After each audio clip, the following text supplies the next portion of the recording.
The lead single for Peter Gabriel's fifth studio album, 1986's So, was the final track recorded for the album, and the recording was done about as close to the last minute as you can get. The album's drummer, Manu Katché, was getting into a taxi headed to the airport when Gabriel stopped him and convinced him to record one last track before flying back to Paris. Katché laid down exactly one take, insisting that any further efforts would be inferior, and he may well have been right. The remaining musicians on the track were less minimalist with their recording approach. Gabriel was co-producing the track with Canadian musician and producer Daniel Lanois, and the two really cut loose in the studio, experimenting with recording multiple instruments to a single track. Quote, "During recording, Dan really liked the idea of combining instruments to create a new part. So it wasn't unusual to have Dan playing a 12-string electric guitar, David Rhodes playing a Steinberger 6-string guitar or Strat, and Peter playing the CP70, Fairlight, or Prophet 5. Instead of their instruments being recorded to 3 discrete tracks, all of them were treated as a single sound source and recorded to a mono or stereo track to create a sound illusion/part. As we processed each sound source, it informed and affected how David, Dan, and Peter would play, and given there was so much interplay between the part and the processing, it really did produce some unique sounds. We tried to avoid recording stock sounds, but they had to have a familiar, yet not instantly recognizable footprint. In essence, the parts sounded much more keyboard-based or slightly guitar-based, but typically, they were neither," said sound engineer Kevin Killen. Experimentation was the name of the game in every part of the music, but nowhere is that more clear than in the Stephen R. Johnson-directed music video, which took home a record-breaking 9 awards at the 1987 MTV Video Music Awards. Shot in stop motion, the video took more than 100 hours to shoot, of which 16 of those hours had Gabriel lying under a glass sheet as they compiled the shots frame by frame. Quote, "It took a lot of hard work, I was thinking at the time. If anyone wants to try and copy this video, good luck to them," said Gabriel. Nobody could copy this song or its beloved video, and they certainly couldn't copy its unique successes. The track hit number 1 in Canada and number 1 on the Billboard Hot 100 and number 4 in the UK. What's most interesting about this single's rise to the top of the Billboard Hot 100, though, is who it knocked off the throne. Gabriel's former band Genesis, with their smash hit, Invisible Touch.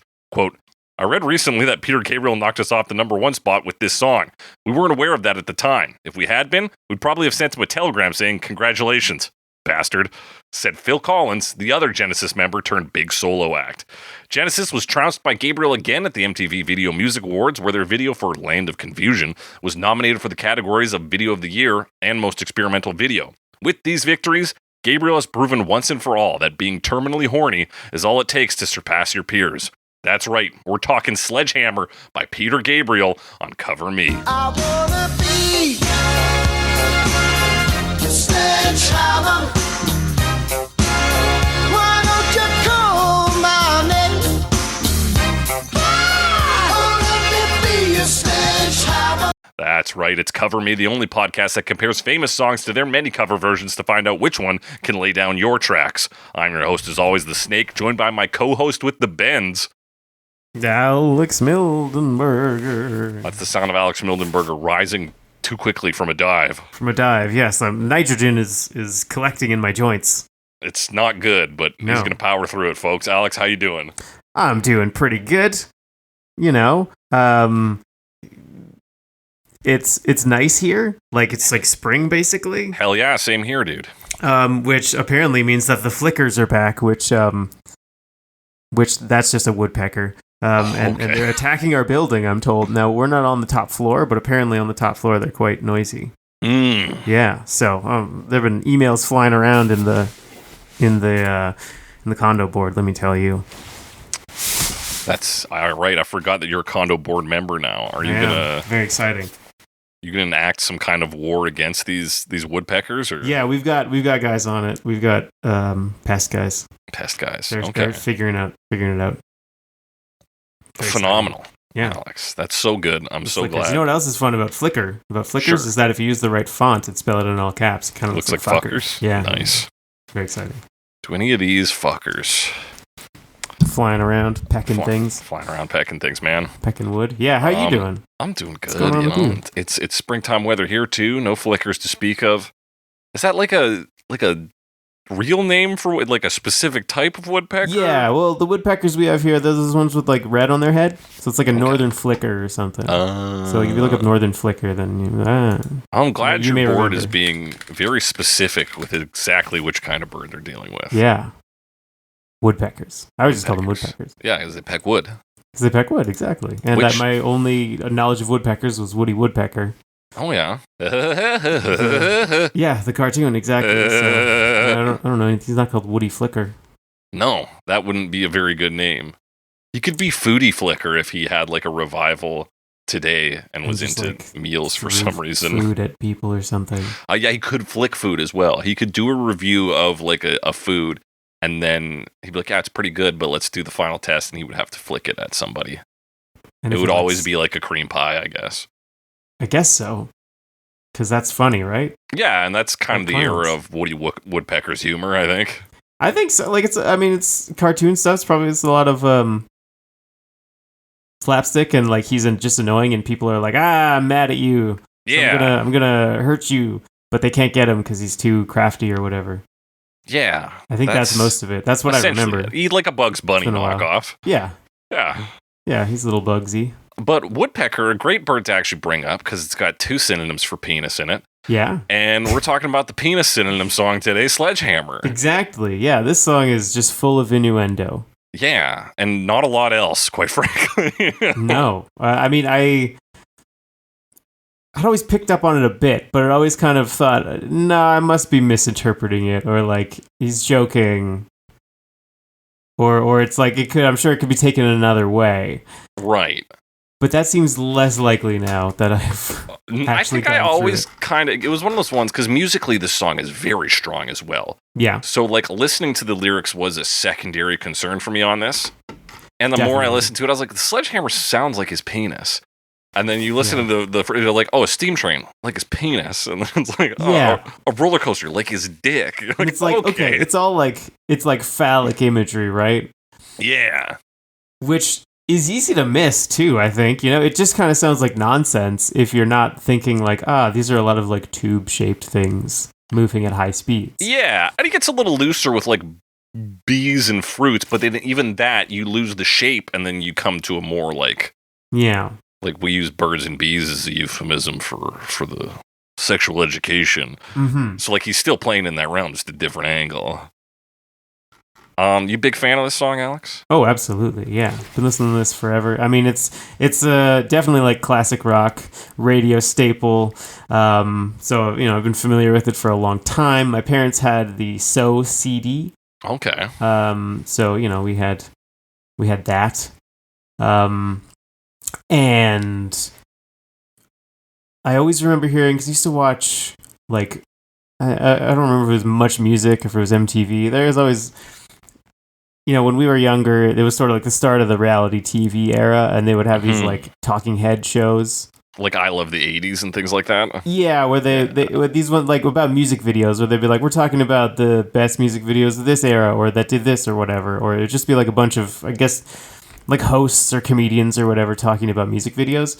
Yeah. So the music video for Sledgehammer was one that came up a fair amount because it's kind of a classic music video. Yeah, it's like, to this day, it holds the record for most MTV Video Music Awards in a single ceremony. Which is pretty good. And yeah, kind of like, I think it really did help put the song on the map, or like solidify it, because people were crazy about this music video. It's a really cool music video. Yeah, it is. We'll talk about it in a bit, but like, you don't get that from other music videos. It was a lot of effort too, right? Mm-hmm. A huge amount of effort. Yeah, so that's a lot more than most music videos get. For sure. And that's even crazier considering that the director, Stephen R. Johnson, didn't even like the song.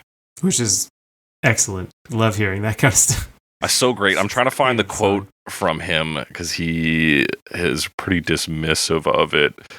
Let me see here. He says, I thought it was just another white boy trying to sound black. Fair enough. Yeah, I read the quote and then I was like, no. And I was like, wait. Yeah, it is. The weird thing about it's something that I tend to not think about, especially if it's something like this where I've known the song for so long. It's kind of hard to step back and be like, but what is the actual style of this song? Because in my mind, it's like, no, this is just what Sledgehammer sounds like. Mm-hmm. This is just the song Sledgehammer. But then if you start thinking about genres, like, oh, okay, there's like some funk and soul in here and all that kind of stuff. And like a horn group that is like, they worked with Otis Redding. Yeah. Like, which he deliberately brought them in for that reason. Yeah, and like R&B musicians on it too. Like I think there's a guitar player. Am I remembering this right? Yeah. I can't find it right now. Where's the is it David? No, Daniel. No, Wayne Jackson. Trumpet player. Yeah, trumpet player.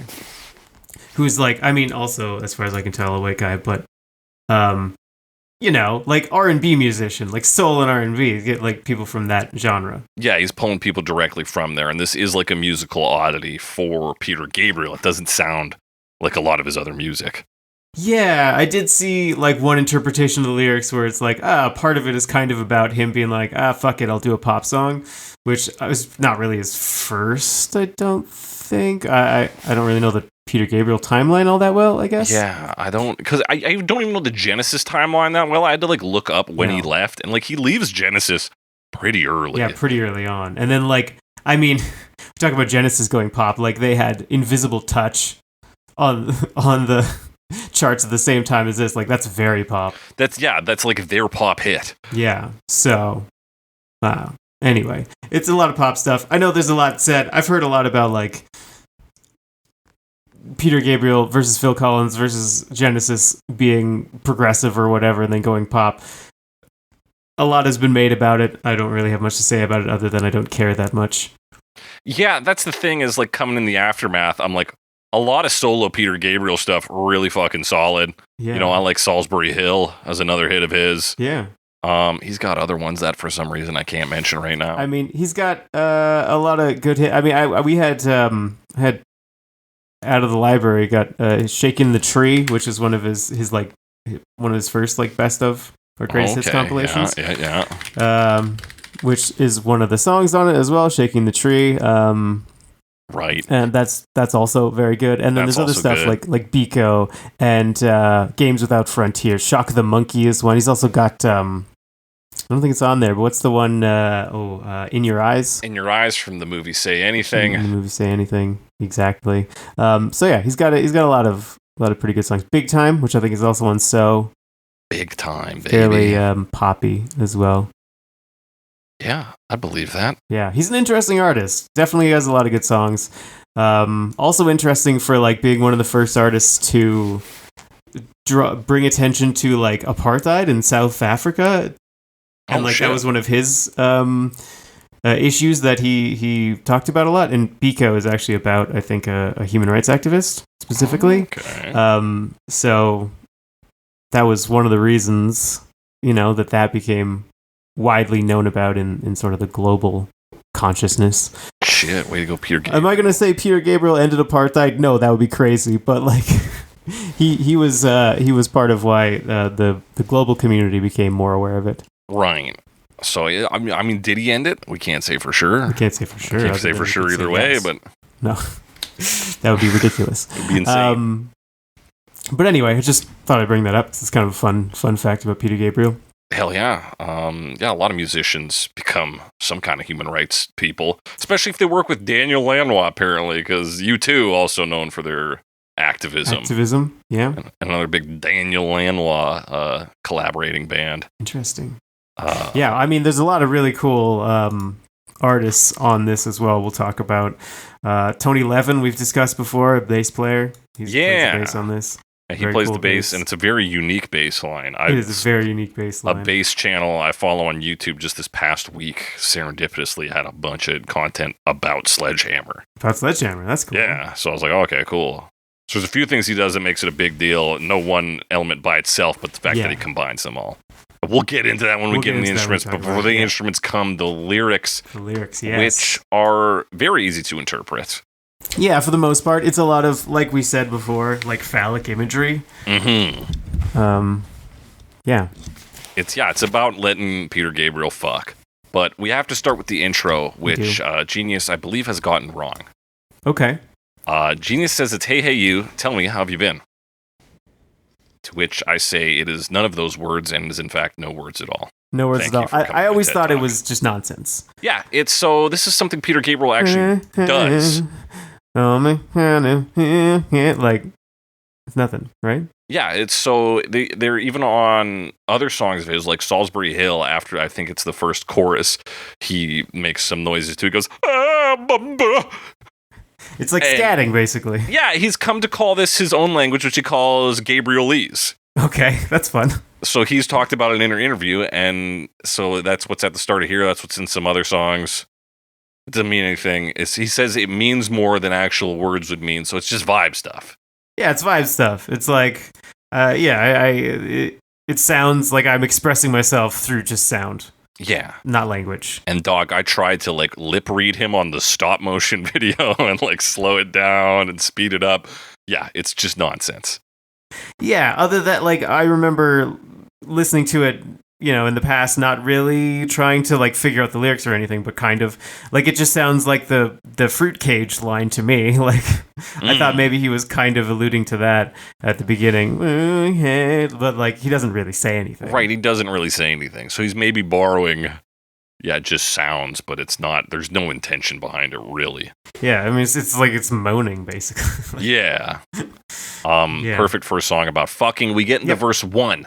You could have a steam train if you just lay down your tracks. You could have an aeroplane flying if you bring your blue sky back. All you do is call me. I'll be anything you need. Yeah, it does seem we have the aeroplane, we have the steam train. Seem to be phallic things. Yeah, two big phallic things. Another song, I forgot to look up which song it is by America that he refers to his dick as a train, but Ventura Highway. I don't know that many. No, because it's a really like sweet song. And he's talking to somebody who is leaving. I've put it into Google things. It says "Don't Cross the River." Okay. By America. And don't cross the river. The line is, "If you want, you can ride my train and soon forget the reason that you're leaving." A very confident way to say that my dick is huge and I'll fuck you so good that you won't even remember why you were leaving in the first place. Won't even want to leave. So the train as a penis metaphor. Yeah. Not new. The airplane, also, fairly tubular. Got the wings too, but the wings aren't really the important part of the airplane. Let's face it. I mean, it's you take the wings off an airplane, it'll still fly. Yeah, I've always said that. You can trust me, I'm an engineer. They're just flare, dude. It's just fucking flare. That's why it's called flare air. You have to pay more for the wings. Yeah, you're paying for the fucking wings on these things half the time. So that's the first half as we set up the metaphor, and then the back half is like the method of accepting, like. Yeah, lay down your tracks. Train, you need to lay down the tracks so I can get this steam train through here. And like, we need a blue sky for the airplane to fly. So like, if you let me, I will do these vehicular penis things. Yeah, I'll do some vehicular boning. And it could be with the blue sky, particularly. We associate blue skies with like a good mood. So he could be saying like, bring back a little bit of your own happiness, like. Yeah. And then we can be super happy because we'll fuck. Yeah, exactly. You just need to smile. Just need to smile more. You're so pretty when you smile. You're so pretty when you smile. He says regarding the theme of the song, Gabriel, he says, quote, "Sometimes sex can break through barriers when other forms of communication are not working too well." Okay. So that's his idea here. It apparently is also inspired by a line from the German philosopher Friedrich Nietzsche, who said that a good book breaks through like an axe in a frozen sea. So like an axe in a frozen sea. Yeah, Peter Gabriel famously, not famously, but after this did get divorced. So I don't know if he still believes that. Hey, I don't know. Maybe she didn't lay down her tracks, dude. Yeah, maybe. Maybe she didn't fucking lay down her tracks. But that's sort of little background. That's the first verse. Yeah. Let's fuck. All you do is call me. I'll be anything you need. So, he's using the metaphors here also to say, like, whether you want that dick to be a steam train, an airplane, a famous British roller coaster, another amusement park attraction, if you want it to be a bee and or some other things, I will be whatever you need. Yeah. So we can get down to dicking. Any metaphor you need, I got it. Yeah. Meaning, though, that, I'm adaptable and I'll do what it takes to give you a good time. Verse 2, you could have a Big Dipper going up and down all around the bends. You could have a bumper car bumping. This amusement never ends. So Big Dipper is a specific roller coaster? Is that? That is correct. It is not the Constellation. It is the Big Dipper roller coaster. I believe the second oldest roller coaster in the UK. So I never knew that growing up. Nor did I. Right? So this kind of seemed like nonsense. Because it's like, oh, yes, the Big Dipper going up and down. And then, like, if you know that, it's a roller coaster. The whole thing is about an amusement park, right? Yes. So, yeah, it really ties the rest of the verse together once you know that. Yeah, once you know that. But, I mean, obviously there's big in the name, so we're talking about Big Dipper, which also kind of sounds like, even not knowing it as is a roller coaster. Yeah. Like, it just sounds like a dick metaphor, like, you know. Yeah, metaphor. it's big. We got big in there. It dips. Yeah. Classically, we dip the penis in. Yeah, the classic penis dipping. There's a dipping motion. You know. I also remember, I don't know if you remember doing this, you would sometimes sing Humper Car Humping. Hey. I don't know if you recall. I don't recall that. Something that I remember you singing one time at least. It's a bit of a hat on a hat, maybe. I know, right? I mean, it's the vibes of the song. You just kind of pick up on that, and then I don't know. It's like laying it bare, more bare than it is already. Probably only ever happened once. I don't know why I remember it specifically. Yeah, it's great though. Also, a good analysis of this. If you replace bumper and bumping with humper and hump, you've got it. You know what he's talking about here. That's what's going up. Yeah, and of course his sex ride is like a roller coaster, goes up and down all around. And it's amusing and fun and playful. It's amusement park. This amusement never ends because sex never gets old. Yeah, I do also. I mean, looking at all the genius annotations, like, okay, yeah, going up and down, yeah, that's a reference to like sex again. We're still talking about like sex motions, and then it's like the bends could be a reference to the cervix, and it's like I don't know about that one though. Yeah, that's. Oh, and then like even on bumper car, they're like bumper cars have a lot of padding at the bottom in all bold. Yeah. It's like yeah. I feel like yeah, I guess, but like we're literally just talking about like bumping together, like yeah, we're more concerned with the act of bumping than we are the general makeup of a bumper car. I mean, this isn't like Fat Bottom Girls. It's not. Like, no, he's like this is a specific reference to butts or whatever. I don't know. It's like, and like he's just talking about bumping. In all of these, he is the thing. Like he's the object. He's the Big Dipper. He's the bumper car. Yeah. Although technically in a bumper car situation, you need two. He does say you could.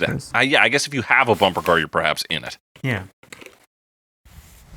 Nevertheless, we get to the chorus. I want to be your sledgehammer. Why don't you call my name? Wow. Oh, let me be your sledgehammer. This will be my testimony. Be my testimony. Yeah. So I mean, sledgehammer is another like. I mean, penis thing. What was the movie? Whether that guy asked, "How's your hammer hanging?" How's your hammer hanging? Was that? What movie was that? I want to say Microwave Madness. Ooh, I don't know about that. For some reason, I want to say Streets of Fire, but that could also be it. I'm looking at now. Most people are attributing it to Family Guy in 1999. That sounds wrong. Anyway. The sledgehammer's a penis. Yes, the sledgehammer is a penis. The song is basically called Penis. Yeah. It seems to be a penis. Call my name, another sex thing. Calling someone's name. If you're enjoying the sex, it's enjoyable. And also call me, like he says in the end of verse 1, he's like, call me to come sex. Like, hey, call me. Call my name. Yeah, because I'm sledgehammering so hard. Yeah. This will be my testimony. Weirdly formal. Yeah, weirdly formal. And then of course the like testy, maybe. That's reference to. I think you've been reading too many genius annotations. Reading the genius annotations. That's definitely where that comes from. Is that true? I don't know. But it's like, oh look, testy and moan, and it's like, okay, maybe. I think it's meant to be like, I'm being honest and true. He's trying to like, because this song, as much as it is about fucking, isn't really like a dirty song, right? It's very particular, like it's all in metaphor. Yeah, he never says really anything that is actually explicit.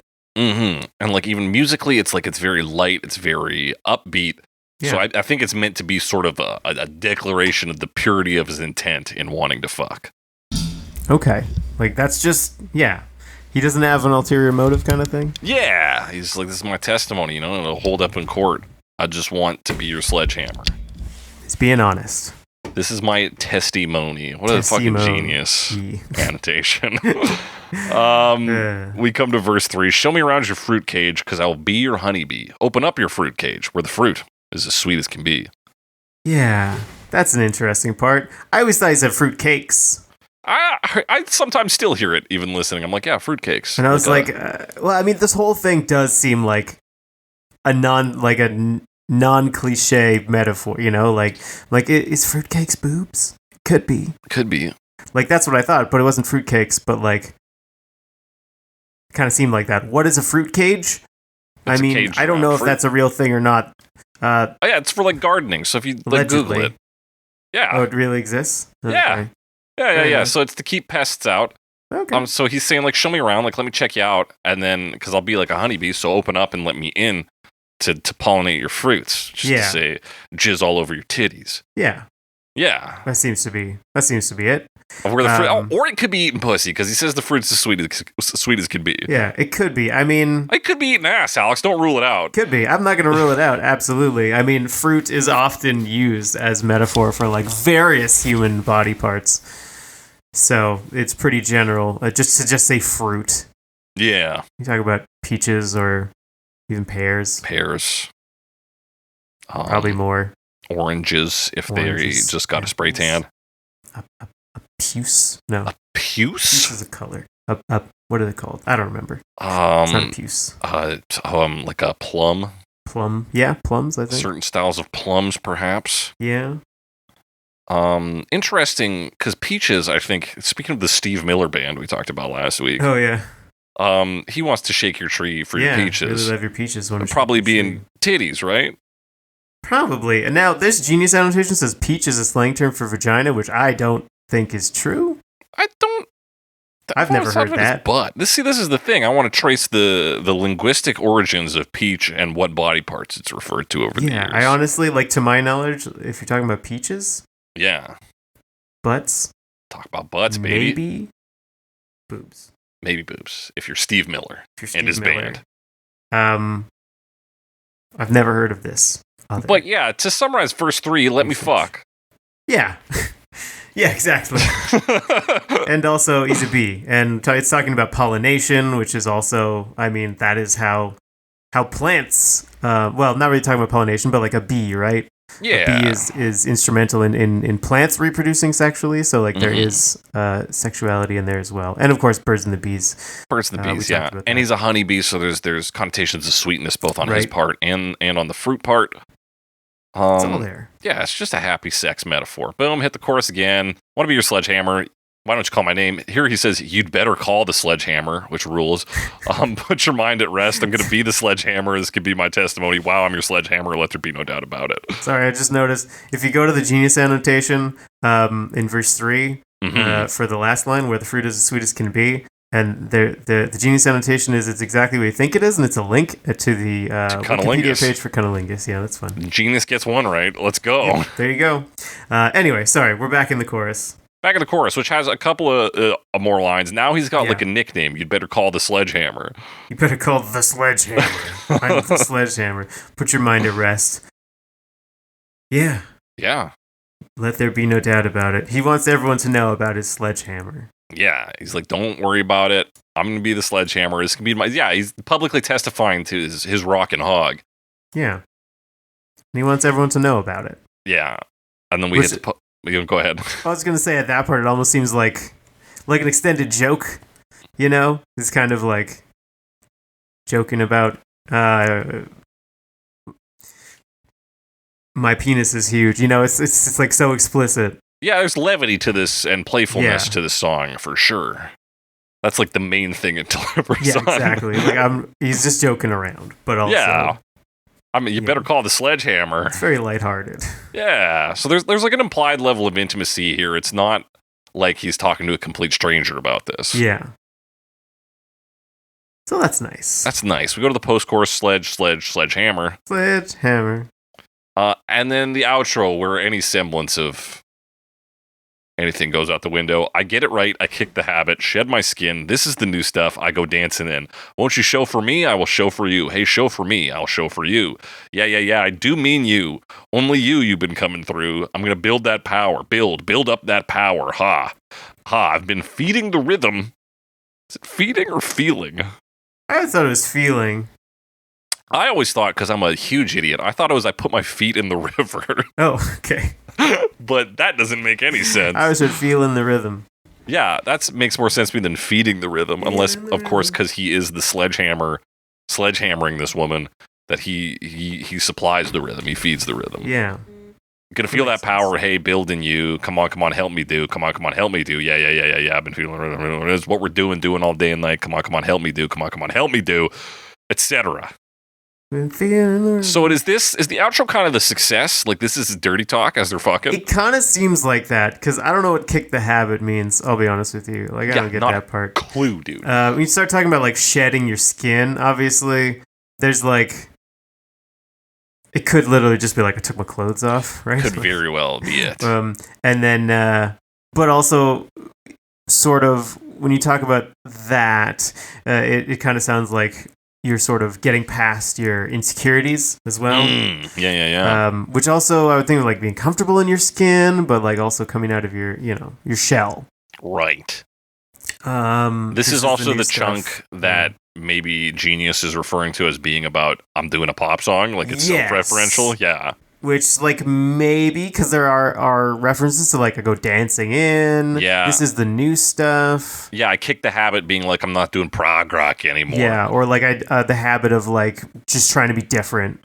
Yeah. You know? I'm just doing what feels good now. Yeah. So that's an interesting take on it. Of course, also, like, the idea of dancing, of, like, you're just, like, moving with the music. And, like, yeah. You can, dancing with another person can be kind of sexual as well. And then the next part, all the, like, show for me, it does seem like, oh, yeah, we're showing each other our bodies or whatever. Yeah, show each other our bodies. And there's an idea of maybe, like, showing up for that person. Like, be here with me, I'll be here with you. Yeah. And we'll be fucking. Being together. I always heard chauffeur as well, and I was never sure what they said. Yeah, they're driving each other around town. Yeah, exactly. Show for me, show for you. A reference to Baby You Can Drive My Car. Yeah, exactly. It's a Beatles reference. Yes. I'm going to build that power. This refers to, I guess, edging. Yeah. Because the longer you edge, the harder you shoot, as we all know. As we all know. It's like building up a super bar in, like, a fighting game. Fighting game, exactly. And then you hit R3 and just... Yeah, and just unload, dude. But yeah, you're going to build that power, whatever it's sexual tension, sexual pleasure, just feeling good. They're building that power, because then he says you're going to feel the power. So he could just be talking about getting an erection, too. Could be. He's talking about his powerful sledgehammer-like erection. Yes. And that's the song. It's what we're doing all day and night. We already talked about feeding the rhythm, and the rest of it is just like, it's what we're doing. Come on, help, It's kind of nonsense, but it's kind of, sex sounds. Yeah, we're talking about the song where he opened with nonsense that had no words to it, and then it's closing with nonsense words. Yeah, that was Peter Gabriel in the studio with you. It's Peter. Peter's here. Peter. We're on a first name basis. I would assume so. Call him Pete. PDG. Fantastic. That's the lyrics. What does this song sound like? It sounds like a shakuhachi flute. Yeah, it does right at the start. It's not a real shakuhachi flute. No, it certainly isn't. It's being played on a synthesizer, I believe an EMU Emulator 2, digital sampling synthesizer.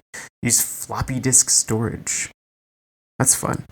Yeah, there was a story from the keyboard player for live performance. He was like, we would have to, because there was like multiple floppy disks just for Sledgehammer. Oh, damn. So he's like, when we came to that song, I had a tech guy come in, start switching out the floppies, and he's like, Peter Gabriel just had to fucking vamp for time and wait for me to give the thumbs up before we could start playing. To like load the floppy disk. Oh my gosh, old digital synthesizers are wild. Yeah, absolutely crazy. Also on this Fairlight CMI synthesizer, which we talked about, I believe that's the same one used in Running Up That Hill. Okay, yeah. So with that song was also kind of influenced by Peter Gabriel. He kind of introduced her to CMI. It's a big... To the computer musical instrument. Exactly. What a name. And Anyway, then the Prophet 5, concept. which is seen everywhere, basically. Oh yeah, it's like a classic. There's some line, a quote about like our like synthy sounds. That's all. That's all. Prophet 5. Yeah, even Anything looking at that sounds synthy. picture of it, it's like that's what synths look like. Yeah, I mean, you could still get Prophets. I think you have Prophet 6 now, and there's like a Prophet 8 and a Prophet 16. The Prophet's still around, as far as I know. Yeah, I would be surprised if they stopped making it. Yeah, although I think the guy who invented them passed away recently. Rip to a real one. Yeah. Either Dave Smith or John Bowen. Dave Smith. He died in 2022. Okay. Damn. Anyway, I remember when that happened. You remember where you were? That was like your own 9/11. Like, oh, fuck, Dave Smith died. Rough stuff, dude. But yeah, so the shakuhachi flute, typically played by Buddhist monks, is played here, just doing a run up and down. Yeah, really cool sound. In the intro, very airy. Yes. You really like.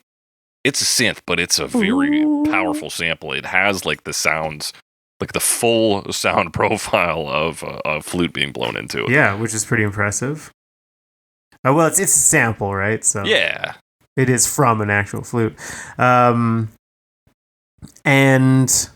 then, I mean, it comes in fast after that, right? Like that happens, and then like all these horns. Yes. Which we do have a horn player, but I'm pretty sure there's so many tracks, it's got to be like more synth, right? Yeah, and we're perhaps doing this layered the layers track recording process that the sound engineer was talking about, where it's 2 or 3 instruments on a single track.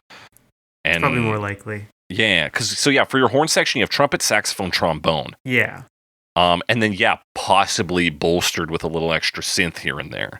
Yeah, and it's tough to know because, like they said, like they would combine things to make it sound a little different. That's very interesting because, like, you go back far enough and a recording is a single track, right? They only have single track recorders. Then you get these multi-track things. Then you start to go, more and more and more tracks. We've already talked about...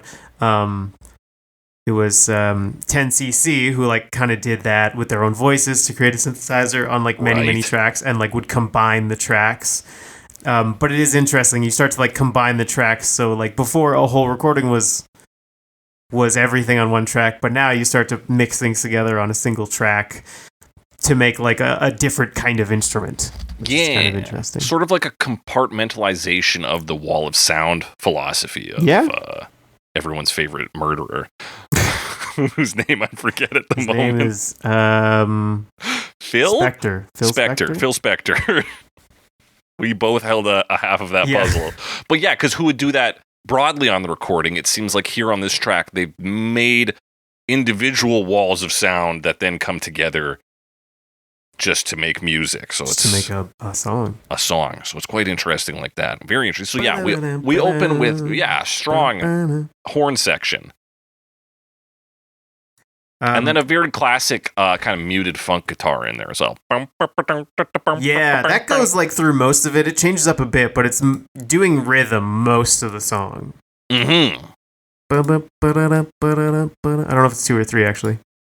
That's 2. We got and then the bass, of course. Some bass in there. Yeah, bass is doing not a lot now. It's just kind of playing a few root notes here, a little sustains. Yeah, now that bass though. So, I mean, you want to talk about the bass a little bit? Let's talk about that bass. One thing, it's fretless. It's fretless bass. So, like, you hear them slide around. Yeah, the slides are beautiful on that. Already mentioned, this is Tony Levin, who's kind of... I mean, he's like, he was still is, I think, like session player for a long, long time. Played with everybody. You see this list, it's like, he's played with John Lennon, Pink Floyd, Stevie Nicks, Robbie Robertson, Paul Simon, Lou Reed, David Bowie, Tom Waits, Buddy, like Todd Rundgren, Seal, Warren Zevon, like Brian Ferry, just all these like huge names and a bunch of other people I didn't even mention. You did cherry pick that. I cherry picked like a lot more names on there. Yeah, that's like half, not even half the list, but there's so many. Lawrence Gowan, obviously the most important one. Yeah. Fuck yeah, dude. He's got a criminal mind. Yeah. So he's on all kinds of stuff. He does some really interesting stuff here with a fretless bass that he plays with a pick. Mm-hmm. There's some other stuff where like he's feeding it through an octave pedal and a chorus pedal. a coarse pedal. I think there's like a high pass filter on there or something like that. Maybe the 4 features that were pointed out to me were fretless bass, pick, and those 2 pedals. Yeah, but like really cool sound and really cool playing, which we'll talk about some more as we go through. But like the way he can slide around on that fretless is just really, really cool. Yeah, I also did work with King Crimson. Yeah, he was like a member of King Crimson, but like in the 80s, I think. Yeah. So, I'm trying to figure out what David Bowie work he did. I know, I think that would have been later, so it might have been feels to me like it would have been later. Outside or something like that. No, probably not. Well, yeah, Outside would have been 9 Inch Nails predominantly as the backing band. Was it? Yeah. Oh. That was the whole like gimmick of that album. I thought that was just a tour. Let's see. I assumed that was them the whole time. Heathen, 2002, as well as The Next Day in 2013. Oh, he was involved in The Next Day? Yeah. Okay, that's cool. I like The Next Day. Love The Next Day. I like Heathen too, man. Yeah, I like Heathen. Yeah, Heathen did some good stuff. But that's not what we're talking about, folks. We're talking about, this bass line is all funk all day. It moves, it grooves, it fucking rips. Oh, yeah. Absolutely. It is. And it comes in its full form right when the vocals hit. Boom, boom, boom, boom. It's kind of the start of the Seinfeld bass line. Yeah, Seinfeld bass line. Oh, man. But, like, very cool. Like, almost synth bassy. Like, I don't know, just the way he moves it. Like, it sounds like kind of like you're bending up. But, yeah, he's just playing fretless bass. Yeah, and the way those pedals really affect it. Because I watched a bunch of videos of people playing it in, like, different steps. Like, here's it with the fretted bass, here's it with fretless, here's it with these things applied, so you really get to hear the tone changes. And yeah, it's a magic thing. And like such a cool bass line. Oh my gosh. Yeah. Like I said, yeah, there are parts that just sound like, it must be a synth bass, but it's like, nope, he's just doing his thing. That's a dude. I fucking like. I'm not a good musician. I think a fretless bass would solve all my life problems. Yeah. Fretless bass, flat wounds, octave pedal. Yeah, dude. I'm set. I'm set for life. What's that, like, big muff thing or whatever? Oh, you better believe I got the big muff pedal. Yeah, big muff pedal. Classic, dude. I gotta, like, change the battery on that or something, but still Is it 9 volt? It's like a 9 volt? Probably, yeah. Okay. Usually they do. Yes, they do. But yeah, I honestly have a note here. I'm like, is this a synth bass? Damn. Boom. Yeah, like so those smooth. tones, boom, especially on the slides. Yeah, it's great. It's fantastic. So we got that coming in. We got Peter Gabriel coming in. These big horns things coming in as he's singing too. When he's doing his vocalization bit, rather like the. Oh yeah. And then once he actually starts singing, I think that's when the Prophet 5 comes in playing that. Yeah. Good stuff. That's your verse, really? Yeah, that. Yeah, it's very funk based. Like you said, we've already mentioned that funk guitar. Still there, still holding it down. Mm-hmm. Ding, ding, ding. And Gabriel's a solid singer. He is. I'm always, like, watching him live. I'm like, his voice can't really sound like that, right? I don't know why. I just think his voice sounds so cool. Yeah. Something about it. It doesn't seem right when he like actually when you see him making the sound. I'm like, no, that can't be it. That can't be true. I don't know why. I don't know what it is with Peter Gabriel's voice. I'm a fan. Yeah. But yeah, he's very expressive. He's got a good range on him. But that's our verse elements. We move pretty fucking quick into the chorus. There's like kind of a half chorus, right? Yeah. Like first in the all you do is call me, I'll be anything you need. Like kind of does a. All you do is call me. Like pseudo chorus, like a little chorus tease. 105. Okay, hang on, I'm listening for it. Oh yeah, it teases you a bit with it. Yeah. So like you get like the bump like horn swell that it plays. Yeah, but they like kind of sustain it out. They just let it run low. Yeah, exactly. And then it swaps back into verse 2. Then back into verse 2. Yeah. I do like this because I mean the drums for a lot of it are very straightforward, you know, but they play like some fills. Yeah. And like they're simple, but like they're really great fills. So like even here, right, verse 2, the drums cut out for just like a brief second, and then on Dipper, like as he says big. Well, no, he says big. You could have a big, and then like they hit the cymbal on that, and they come back in, and like it's really great. Yeah, and that was one take on those drums. Yeah. I love how he's like trying to get out of there, and he's like, "Can you do it again?" And they're like, "I can't do better than that." Just like, please, I must go back to Paris. And like plays one more take. He's like, "I must go." Like, no, it cannot be any better than this. Yeah. So, I mean, yeah, it I wouldn't want it to be like. No, it's fantastic. It all works very well. Yeah. Good silence. It's more or less the same as the last verse otherwise, though. Because our first two verses are kind of like that intro part. We haven't hit the chorus yet, so we're just doing verses. Yeah, it's your classic like A, B kind of format. So, good stuff. So yeah, 136, you get into the actual chorus. Mm-hmm. The full like blast from those horns, that bump, bump. Mm-hmm. Yeah, I mean, I think there's some synth there too. We talked about, the tracks where they've combined things. It sounds like there's horns and I think synth. Yeah, it sounds like the synth kind of sounds like organ, and it's hitting those same notes. Yeah, and it kind of, the bass also like plays along with them, right? Because they do bump, bum, and the bass was like bum, bum, and then kind of gets funky between the swells. So that's cool. More bass. Yeah. Bump, bump, like all that stuff. Mm-hmm. And then, of course, funk guitar, just the spine of this song holding everything together. Oh, yeah. And then, because, everything drops out as he does the yaz at the end there. Oh.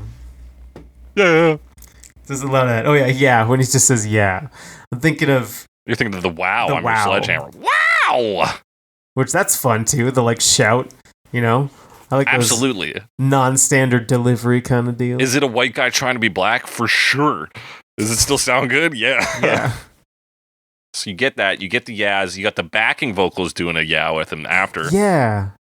That's where we first start to get the backup vocals in. During the like kind of transition out of the chorus into the next section. So the backup vocals are coming from P.P. Arnold, Coral Gordon, and D. Lewis. Yes. And we talked about P.P. Arnold. P.P. Arnold, who has their own Wikipedia page. Yeah. I was trying to figure out who they were. She's a member of the Ikettes. Yeah. And I swear we did a cover one time, and we do her version of The First Cut is the Deepest? Oh, that's right. She did the first version of First Cut is the Deepest. Yeah. Okay, that's what it was. Written by Cat Stevens, but she did the first recording of it. Yeah. AKA Yusuf Islam, for those of you who only got into him in the later years. Yeah, exactly. Or like the middle years. Which, I mean, have I mentioned this to you? That was, I was talking about Cat Stevens, and then Fatima, my girlfriend, she knew him as Yusuf Islam. Okay. Because he did like Islamic music, like children's music. So she grew up listening to that. She grew up that's so crazy. Yeah, so she recognized him from that. So that was very interesting. That's cool. Did he still, was his children's music still like The First Cut is the Deepest? It's like, I gotta teach the Islamic children like hard lessons. Yeah, exactly. Maybe I know. Anyway, so that was interesting to learn. I didn't realize he did that, but no, that's cool. Yeah. Yusuf Islam, P.P. Arnold, backing vocals. Here we go. I found a path back to where we're at. Yeah. So you talked about that drum stop in the second verse. Yes. There's another good one of those leading out from the instrumental section into verse 2. Into the next verse. Yep, yeah. Very good drum fill. I mean, there's a lot of these good drum fills. They get even better. As I think they get progressively better as we go through the song. I'll point some more out later on. Yeah. But and now verse really 2 here. We've got sort of like a very good horn sustain pattern going on. Yeah, like climbing up and down slowly. Yeah. Yeah, just slowly. There's a bit of synth too. Synth as well. That was that like phrased. Yeah, it's like a really quick part, and like he starts to talk about fruitcakes, and you get a little bit in there. Yeah. Just a little bit. Yeah, it's just a little accent in there. That's kind of like the new part there, though. Parts there, I think. Yeah. Like other than that, like the guitar's still going, the bass is still doing its like funky stuff, man. Plus, rule of pop music now, we've got the chorus. We want to go back to the chorus. So, like, It's just one verse. We fucking do it quick, and we're back and wanting to be a sledgehammer. Yeah. And so we are. Yeah, we do it. We got extra lines this time. You better call the sledgehammer. Another good drum fill, too. Yeah. This one's simple, but it's just like, bah, bah, you know. We're hitting. We're filling. We're filling the drums. Good stuff. Yeah. I always like the drum fills in this song. The drum fills are great. But yeah, kind of the same thing. Get those horn swells in. Everything kind of sounds like it has more of an echo on this chorus. Yeah. So, like, I really hear it. Like, it sounds like we're moving into a bigger room almost. Okay. I really hear it on the vocals in particular. Yeah. There's also a new kind of like almost bell sound that happens just a couple times. Okay. So if you go to like 236, I will. bum bum bum. Hang on, I missed it. Bum. And then 241, it happens again. Oh yeah, that boom boom. Yeah. Yeah. It's like synthy bell-ish synth. Bum bum. Yeah. It only happens a couple times. I don't know. So it's cool. Yeah, filling out the space. Cool sound. More sounds. Kind of a descending thing. Yeah, we got some extra like organ sounding synth too that comes in around like the later half here, around 255-ish maybe. I wonder if it's the same one. No, it's not the bell noise. It's like more church organ-y sounding. Oh, okay. Like 258, 259, it comes in with some high-end stuff. Oh, yeah. Okay, yeah, it's kind of got the warble on it. Yeah, but you kind of get like almost like the funky, like you're doing the. It's like a pitch bend kind of thing. Yeah. Yeah, so we're kind of flexing in here. We do another drum roll down to the post-chorus of Sledgehammer. Mm-hmm. And then that takes what's back to shakuhachi flute, baby. Yeah. Well, there's a bridge part, no? There's a what? Is there a bridge part? I called it. Oh, it's more of a post-chorus. It's more of a that sledgehammer. Sledgehammer. Yeah. If anything, I think the flute is the bridge section. The bridge. Yeah. No, that's a good point. I call it a flute solo, but it's pretty brief, right? Yeah, and it is just the same intro riff. Yeah. So I wouldn't quite call it a solo because it's not really doing any soloing, which I always imagine involves a level of improvisation or moving out of patterns that we haven't seen prior. Yeah, which it definitely doesn't do. Yeah. And then everything else is still playing. It doesn't cut anything. Yeah. The rest of the track's going. But it does bridge us to the outro. Yeah, which is pretty long. Yeah, we're at 3:38 when it comes in, and the track is 5 minutes and 11 seconds long. Mm-hmm. So it goes for a while. Yeah. The outro, notably, the backup vocalists are prominent now. They were in for a little bit before, but now they come back. Yeah, it's basically a call and response. He says the line, they repeat it. Yeah. Sometimes multiple times. And then one time he says, I go dancing in, and they say, we go dancing in. Yeah. And we can go dancing in. So they say it a little differently, but they say most of the same words. Yeah. There's a few parts. Okay, my favorite drum fills of the song happen in the outro as well.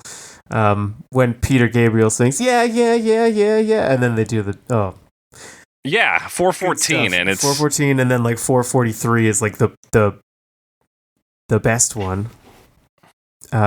Oh yeah, same thing, because it's just that but louder.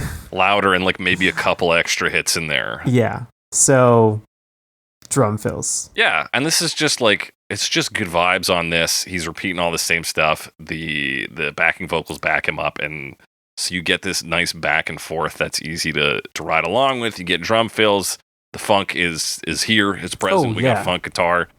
And we ride out on that until we fade out because there's just no way to end it, really. No, you just gotta fade out. You just gotta keep going because it's just there's just like the energy, the rhythm, you know? Yeah. There's just him at the end, like singing, feeling the rhythm, and like, like I don't even know what he says. He says syllables. Come on, help me. Come on, help me. Yeah, like it rules. Yeah, it's awesome. Great outro, great song. Absolutely. And a phenomenal music video. Yeah, a lot happening in this music video. Yeah, and they did, it looks like 12 years ago, they did an HD version of this. So it's been HD remastered, which you do not see for most music videos. No, it seems to be pretty effective, though. I bet it looks pretty good, too. Yeah, it's a solid looking music soft. Video. I'm just wondering if they filmed it on, like, film or video tape.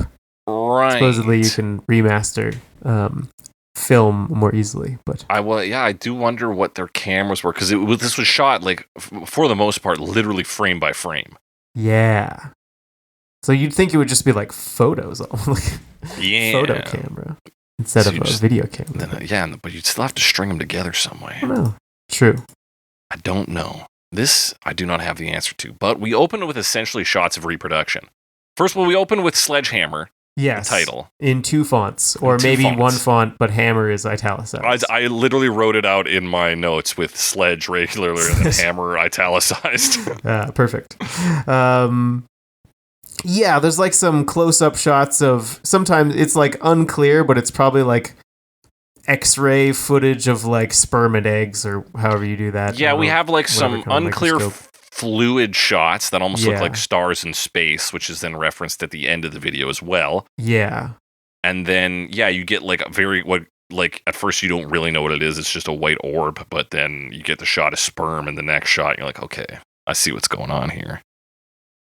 We got an egg and some jizz here going on. Exactly. And then some more fluid motion. And then an embryo, I think. Yeah, it just like with the horns whip in, and we get frame. Just like per horn note. It's like all different shots. Yeah. So lots of biology right at the start. Not 100% sure, but it seems to be like blood flowing and things like that, which makes sense. You know, if you want to go sexual. Blood is flowing. Yeah, if you want to get sexual with the song Sledgehammer. Yeah, if you really want to go in that direction. You could, I guess. You could. And then what follows is shots of like different parts of Peter Gabriel's head moving kind of to the drum beat. Doom, ta, doom, ta. Yeah, doesn't seem to be stop motion yet. Oh, but if you look, about 39 to 40 seconds, we get the stop motion just like immediate dilation of his pupil. Yeah, that's true. So it like jumps between shots of his pupil. And just the choppiness of the animation in general, I think they may have done it. I guess maybe close up it was it's harder to tell only because later on his singing doesn't look very smooth at all. You're right. We hit 54 seconds and there is a clear jitteriness that is introduced that is not present for most of that close up. All right. You are correct. Only on like his face. You can see like his eyebrows and his eyes are moving like all over the place. Yeah, going nuts. So most of this is a close-up of his face. Yeah. Which, as I'm to understand it, he's laying down for these shots and there's a glass screen over top of him. Yes. And then like they just got the camera on top and pointed at him and then doing all kinds of wacky stuff around. Yeah, so we got a train that like lays out a track and goes around his head. Mm-hmm. What else happens here, man? That paper airplane flies by. He kind of watches it. It goes around his head, and then like as it passes in front of his face, like his face gets painted blue. Yeah, and everything becomes blue. The background is face. Yeah, and then clouds move through it. Yeah, and then the clouds go across. So like they had to paint that all in his face apparently. Yeah, it's just like one shot. Repaint, one shot, repaint, like one frame. So that would be very time consuming. Fucking A. And then, like the wallpaper in the back changes. He gets this like cone, like a megaphone. Which he uses as a megaphone and then holds to his ear as well. To his ear, so he can catch your call. We're at the calling point. Call me. Then it disappears. He gets strapped into a roller coaster, the Big Dipper. He does. Which is represented by chalk on a board. Yeah, there's a chalkboard behind him, and then the image on it keeps changing. And his hair's whipping with it, too. Yeah, and it's very clearly, like, really gelled, so sometimes it's, like, slicked back and just all over the place. So that's pretty cool. Yeah, and then a smash cut to some, like, bumper cars with faces bumping around and popcorn with, like, candy and shit around. Yeah, it's very, I mean, it's fair. Yeah, it is fair. It's fair. And then he gets cotton candy hair for a little bit. Yeah, after the bumper cars bump into him and then they start singing with him. Oh, Peter Gabriel. And then he's upside down and like it kind of looks like there's water in front of him, but also there's fire underneath. So maybe it's just like heat distortion. I thought it was meant to be like his reflection in a pool of water. Oh, that makes sense too. And then we cut up to him and then he has an ice head and there is the fire in the back. Yeah, his head like gets formed out of ice. Yeah. And then it starts to sing. The ice head starts to sing. And then he gets fucking sledgehammered. Then he gets smashed by a sledgehammer, yeah. But then it's just his head under there. Which is fun. Then there's some leaves around him. Yeah. Then we go pretty wild. There's like fish. Is this where the fish come in? Yeah, they swim through his head. Yeah. And come out as multiple fish on the other end. Some of them just kind of hang out behind him, and there's lots and lots of fish everywhere. Yeah. And then a banana goes through his ear. Yeah. And then gets peeled. So yeah, we're in the fruit cage verse, and there's tons of fruits and vegetables everywhere. They swarm around him until they eventually form his face. Yeah, and then the fruit face sings the song for a while. Yes. Show me around your fruit face. With your fruit that is sweet as can be. Yes. And so then that fucking spins out of control, and then he eats the last little tomato. Oh, yeah. The one last little cherry tomato. And then like a wood panel construction project. Yeah, I guess like Sledgehammer is kind of a tool, so like there's a bunch of like wood panels form over him, and there's a little door for his mouth, so you can see him singing. And there's like little contraptions on it, and eventually like some tools just like move around tools. across the that's front. what they are. And then cut out a thing for his face. Yeah. And then he becomes clay. Clay, allegedly done in part by Nick Park. Nick Park, that's of Wallace and Gromit fame. Oh yes, Wallace and Gromit. Yeah, I think I saw that they were involved. Yeah, Nick Park, and then also a pair of brothers whose name I have written down, but I can find the note. Brothers K. Quay. Quay, interesting. Actually, they're responsible for claymation, pixelation, and stop motion, and then Nick Park was maybe a part of that as well. Okay. Interesting. So this is where we become claymation after he gets cut out from the door. Yeah, turns his and hands then into so many things happen. Yeah, it smashes his face. A small man appears his head? Out of his face. Yeah. A bunch of sperms appear in the background. That's right. His head explodes, becomes a mouth, turns into a yin-yang symbol, which itself turns into two koi fish that land into water, which then splash the water up, and then it turns into, I don't know, a waterfall or something, and then two, like, flesh homunculi come out, which are, like, bleeding on the outside. Yeah, because they don't have skin. One creates a T, one creates a heart, and then they both jump back inside Peter Gabriel's head. There's so much going on here. So much. And then, it's just like scribbles and shit. Just scribbles. At one point, it's like a Jackson Pollock, basically. Mm-hmm. And then it's like a log ride, like a log flume thing, or maybe just a log going down a waterfall. Yeah, I don't know. For all we know. Another, and then his head reforms. A hand comes out of the background, grabs a sledgehammer, and then we finally get to the next final scene. Yeah, we create an egg that launches a chicken. Yeah, hatches a chicken. We're now on like a stage too. Like there's a curtain in the back. The egg hatches into a plucked, beheaded like chicken. Yes, that you would like buy like for meat. Yes, and in fact was bought. These are real chickens. These aren't clay. And then they start to dance. Well, it starts to dance, and then it spins and becomes two chickens, and they start to dance together. So apparently this dance was meant to be more elaborate at first, but the chickens started to go bad pretty quickly. So they were like, we gotta fucking wrap this. We gotta do this. That is a good point. And I said this is the last section. It's not. The chicken jumps, and then the chickens jump. Yeah. They like pose in the air, and then that is Peter Gabriel's pose when it comes back to him. Yes, him and his backing dancers are in here in a room now. This is the most Peter Gabriel we've seen in the video so far. It's usually been his head and maybe his like upper body. Yeah. But now he's in a room, like a sort of floral room. His backing singers saunter in, and they dance around in here after he takes off like 1,000 shirts. Yeah, so he sheds his skin by taking off a bunch of clothes. Yeah. And then there's just another outfit underneath every time. I also like how when they're dancing, like they're moving around on the floor, but they're not like walking around, so they just kind of slide around because it's that's very fun as they dance, which is fun. And it's kind of like I guess like 50s style in this room. Interior, sure, I could, especially with that TV that comes out. Yeah, like old school TV. They've kind of got like P.P. Arnold was part of the Ikettes, but it's like kind of throwback. Yeah, like maybe 60s even outfits and like loud wallpaper. Yeah, there's just a bunch of people in the room. They're also dancing and flailing around this whole time, and it's like stop motion, so it's all very awkward. Yeah, all very awkward and choppy. And then, people come in droves. They get swept out by furniture. The furniture starts moving around the place, and there's also a Sledgehammer man / skeleton. Oh, a man made of sledgehammers. Yes. Yeah. But yeah, other than that, it's just a bunch of furniture and Peter Gabriel in this room as the windows themselves start to dance. Yes. And then just like equipment and people running around and instruments, and it's very chaotic in the end.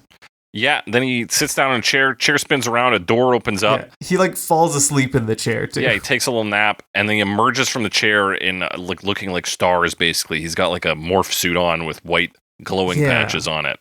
White dots, and like the background also is black with white dots. Yeah, basically replicating the first shot of the music video, kind of.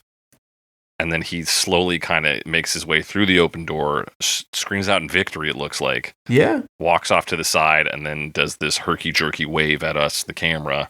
He does. And that's the music video. Yeah, it's there's a lot of things that happen in that music video. Yeah, it's a lot. It's better to watch than to have described to you. But thank you for listening to us describe this music video. Yeah. What a triumph. It's a very cool video. I mean, the imagery, like it recreates the imagery, and the song is so much about that imagery that like it's cool, and also the stop motion. I mean, obviously it's a very cool video. Yeah. But anyway, yeah. That's all I got to say. It's a great video. It's about the song that's about fucking. We see literal images of the things he talks about. It's great. Yeah. But what's even greater is talking about cover versions of this song, which we're going to do after this short break.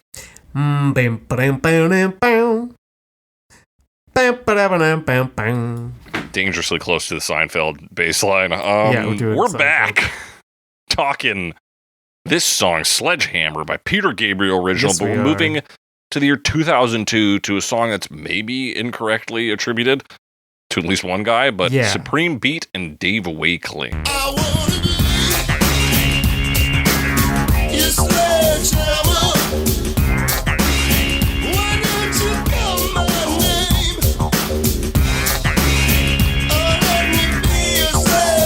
Yeah, so as far as I can tell, it's maybe just Dave Wakeling? I came to the other conclusion. Okay, because I couldn't find anything called Supreme Beat, but Dave Wakeling is an artist who his band is called The Beat.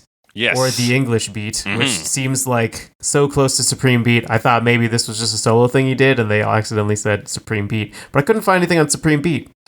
Yeah, so that's why I came to the conclusion that somebody maybe was like, oh, The Beat, and Supreme Beat's just a version of that, and Dave Wakeling maybe had a solo career, and so they just attributed him to this no-name group called Supreme Beat. Could be.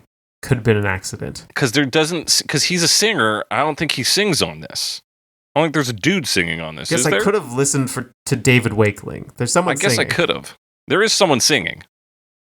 And it is a dude. It just seemed like not what I would expect from what I read on the band named The Beat. True. Yeah, I have no idea. So who are these guys? They're a mystery. He's got 3 songs attributed to him on band.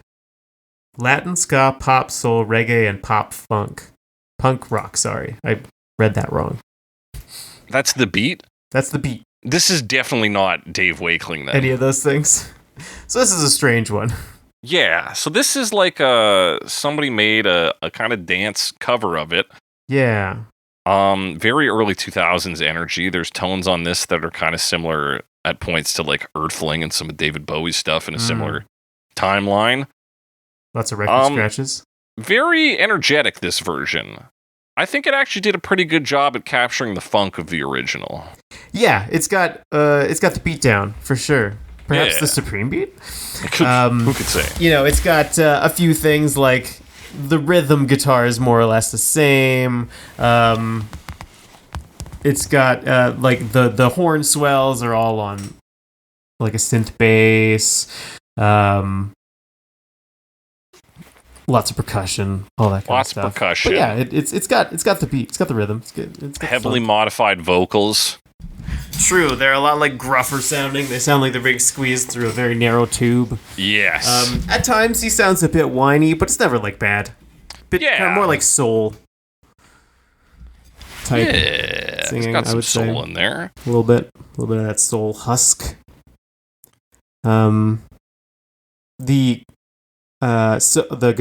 There's a guitar solo part about 3 minutes in. It's really the flute part, right? Sure, yeah. But it's on guitar. We'll see that happen a few times as we go. Yeah, but of course, before we get to 3 minutes, we get other stuff in here. Around 50 seconds, there's a real like low, nasty bass that comes in. Which is pretty freaking good. Okay, good sounds. Funk guitar on this could easily be from Sledgehammer or directly from like Fame by David Bowie. Yeah, it's like the same sound. It's the funk guitar thing. The funk guitar thing. And then like a really kind of like farty synth bass throughout this. It's quite farty, isn't it? That like really low bass. Yeah.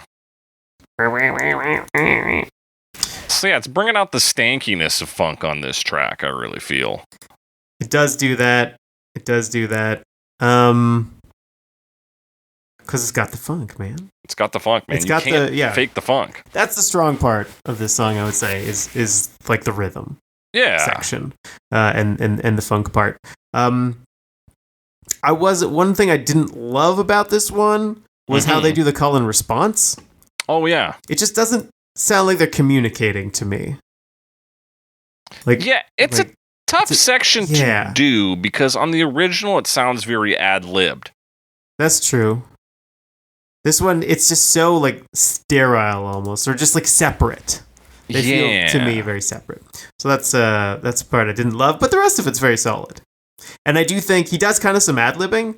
It's like fine, but he does some laughing at the end. I think works reasonably well. Oh yeah, I thought the laughter was all right. Yeah. Their backing vocals are very like wispy and in the back. Show for you.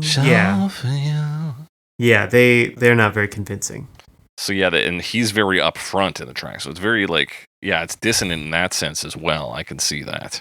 Yeah, a little disconnected, but it definitely has like the groove. It's got the groove, it's got the funk, it's got that down. The bass synth, was a fan of that. It is farty, like you said. Yeah, I thought it was a good fart. And like very 2002 in that like we replaced some drum fills with record scratches. Yes, there's definitely a lot of like record scratch noises. Which, good stuff. Good stuff. Very good stuff. Classic, nostalgic kind of. Yeah, honestly, like a lot of times a dance mix like this will come off as kind of boring or a little like rote, just a little by the books. This one I felt was pretty solid. Yeah. Definitely. Definitely. Has also like solid dancey one. Is our next one coming up, Maiysha in 2008. Won't you be my sledgehammer? Why don't you call my name? Oh, I wanna. Yeah, so Maiysha, looking her up, she's an R&B artist. Put out 2 albums in 2008, 2010. I think she's still active, but like maybe even won awards, but doesn't seem to be very active nowadays. Yeah, she's a journalist these days. Oh yeah, so I guess the music thing didn't work out, which fair enough. It's like probably not the best business to be in for most people. That's a tough business, kid. But this one, very much on the blues side of things. Yeah, and there's a question we got to ask ourselves right away. Yeah. Is this really live or is this fake live? I don't know. I do think it's got a pretty good, like, it's got the live small room atmosphere. Yes. It's probably not live, but it sounds like it could be. Sounds like honestly, it could be. There's parts, without giving too much away too early, some of her ad libs sound like pretty natural, and then like when she asks the audience to back her up and sing along. The audience does sound like more timid at first, and then they kind of get into it. So that's true, but then without prompting, they like flawlessly do backing vocals in the last part of the song. Fair enough. That is suspicious. It came off a little suspicious to me. That is suspicious. It's probably not live. Like, it feels too good. Yeah. Like, too polished to be live. But there are definitely, like, it does a pretty good job of like kind of sounding live. Like, it's almost gets there. So that intro is, we hear an audience talking or laughing, and then we got just the bluesiest fucking guitar playing the vocal melody. Yes. I mean, this is basically like her singing plus blues licks. Like, yes, on the guitar. And honestly, I think it kind of rules. I think this one really works. It's a really good sound. She's doing her thing. There's like small room sounds every once in a while. And then, of course, we already mentioned the audience joins in. It's very like small room, like New Orleans or maybe Chicago kind of sound to it. Yeah. I say New Orleans because we've talked about that kind of like New Orleans jazz. This isn't jazz, but like blues tends to get associated there as well. But it's also like electric guitar. So I was thinking a little more like Chicago electric blues. So I don't know exactly, but it definitely has that sound to it. And it's doing the blues licks, and it's like sliding around too. Like it has, clearly it's doing some like slide guitar as well. Slide guitar. You've got a muted rhythm guitar as well. Doing this dum, dum, dum, dum. So doing the bass line before we get real bass in and around verse 2. Yeah. And she does a gender swap on the lyrics. Oh. So you can be her Sledgehammer. She's acknowledged that she doesn't have a big swinging dick. She doesn't. She's just looking for one. Yeah, she's looking for one. She's looking for you specifically. So and they kind of she does brings that out in the song, like in some of her ad libs, like there's like when she talks about the bumper car, it says like we could bump it. Yeah, that's her ad lib. It sounds more natural when she says it. You also get in the audience participation, like she brings up fruit cage, and the audience is like, "Whoa, yeah, whoa!" There's like hoots and hollers and stuff. Everybody knows what a fruit cage is in this audience. In New Orleans. But yeah, it's got a good like heavy sound to it. And it does sound like it was recorded in a room. Like it's got sort of that like closeness and the like organic sounds. So I think it sounds good overall. And it's a good interpretation. It's a good bluesy version. It's got a nice like slide guitar solo. You get some good like licks on there too. And then, as I mentioned, she kind of has a spoken word section where she says, "All right, you got to back me up on this." Yeah, she's like, "I know you guys know this song." Yeah, you know this song. And then it's cool. Kind of does a breakdown right at the end, and the guitar plays like a final lick. Oh, and then an organ that comes on. I didn't hear the organ before that, but it plays like right at the end. Yeah, which is another like, are we just constructing a live atmosphere? Exactly. Like, what was there an organ before? I didn't hear it. Yeah, but it's a good blues sound. Fun to hear, like, the hoots and hollers. It does have that sound of, like, a live recording, even though it maybe isn't one. But I thought she did a really solid job overall. Yeah, she's a great singer. The like, vocal melody translates so well to that blues guitar. Yeah. As soon as this one started, I was like, holy shit, I didn't think this would work. But, yeah, it's a pretty well put together version. I really enjoyed it. Mm-hmm. Honestly, I was kind of surprised with the next one, too, Ad Astra in 2014.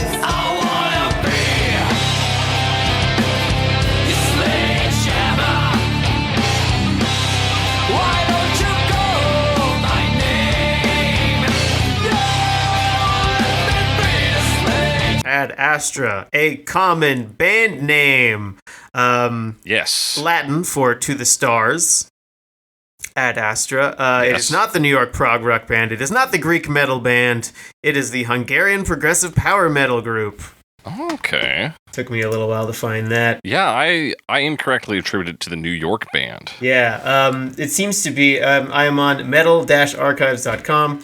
There's this group from Budapest, Hungary, formed in 1999. does mention their Sledgehammer single from 2014 on this page.